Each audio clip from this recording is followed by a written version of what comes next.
علماء دین نے نبی کریم صلی اللہ علیہ وسلم کی ایک پیاری حدیث کا مطالعہ کیا. رسول کریم صلی اللہ علیہ وسلم نے فرمایا یہ جو شرک گناہ ہے جس کے بارے میں اللہ نے قرآن میں کہا، سورہ نساء سورہ نمبر 4 آیت نمبر 48، سورہ نساء سورہ نمبر 4 آیت نمبر 116، سوائے شرک کے اگر میرا کوئی بندہ میرے پاس کوئی اور گناہ لے کر آئے، کتنا بھی وہ بڑا کیوں نہ ہو، میں جس کے لیے چاہوں گا ان تمام گناہوں کو معاف کر کے اسے جنت میں ڈال دوں، صرف شرک معاف نہیں کروں گا.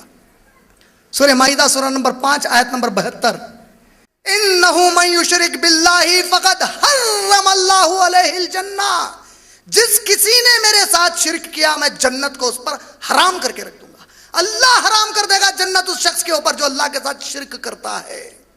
اللہ کے نبی کریم صلی اللہ علیہ وسلم نے اس شرک کے بارے میں کہا کہ شرک 70 قسم کا ہوتا ہے. کتنے قسم کا؟ ابن قیم رحمۃ اللہ علیہ، اللہ ان کی خبر نور سے بھر دے، یہ ابن تیمیہ رحمہ اللہ کے شاگرد ہیں.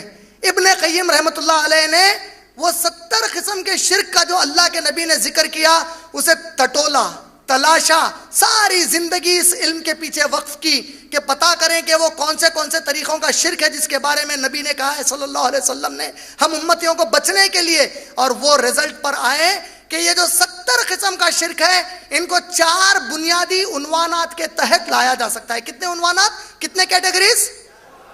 وہ 4 میں آپ کو بتاؤں گا. اس کو بھی اگر آپ سمجھ گئے تو انشاءاللہ بہت بڑا فائدہ پہنچے گا. سب سے پہلا ہے شرک المحبہ. شرک المحبہ مانے محبت، محبت کا شرک.